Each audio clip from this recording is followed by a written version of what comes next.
Is your Ford Expedition's key fob acting up? Reduced range or intermittent operation? A dead battery is likely the culprit. This video shows you how to easily replace it yourself, saving time and money.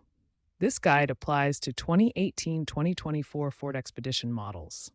Your Ford Expedition key fob uses a CR2032 3-volt lithium coin cell battery. This specific battery type is crucial for reliable performance. Make sure to purchase a high-quality replacement to ensure proper voltage and longevity.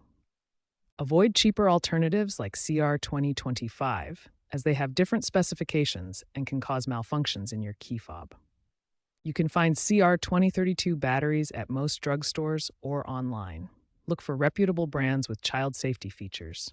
You'll need just a couple of simple tools: a flathead screwdriver or ideally a key fob pry tool, available online for around $5 to $10. The pry tool helps prevent damage to the fob casing. First, examine the key fob and look for the seam where the two halves meet, including any notches designed for opening. Carefully insert the flathead screwdriver or pry tool into the identified notch in the seam. Gently twist or pry the tool to separate the two halves of the key fob. Be careful not to apply excessive force, which could crack the plastic casing. Once the key fob is open, you'll see the CR2032 battery securely in place on the circuit board. Pay attention to the battery's orientation. The positive side, marked with a plus sign, usually faces up toward the top of the fob. To remove the old battery, use your finger or a small tool like a craft knife to gently pry it out from the holder. Now take your new CR2032 lithium battery and insert it into the holder with the positive side facing up, just like the old one. Press the battery down firmly until you hear or feel it click securely into place. Make sure it's seated properly. Snap the two halves of the key fob back together, ensuring they are securely closed. Test the key fob's functions: lock, unlock, and panic button. If it doesn't work, proceed to the next step to resync it. If the key fob doesn't work after replacing the battery, you may need to resync it with your vehicle. This usually happens due to a loss of communication between the fob and the car's receiver. The first method is cycling the ignition. Insert the key in the ignition, turn it to the on position without starting the engine, then press the lock and unlock buttons on your fob.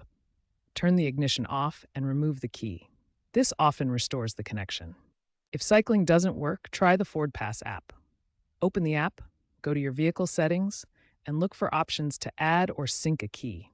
Follow the on-screen instructions to complete the resync process. In rare cases, if both methods fail, you may need to visit a Ford dealership for professional reprogramming. This is usually required for firmware glitches or internal circuit issues that can't be resolved at home. Most reprogramming issues can be resolved with these steps, but if problems persist, contact your local Ford service center for assistance. Always check for internal corrosion on the key fob circuit board. If you notice any buildup, clean the contacts gently with isopropyl alcohol to restore proper function. Consider that Ford is trending towards digital keys, which use your smartphone instead of a physical fob. This reduces the need for battery replacements entirely. Monitor your key fob's battery health using the Ford Pass app, which can send alerts when the battery level is low, helping you stay prepared.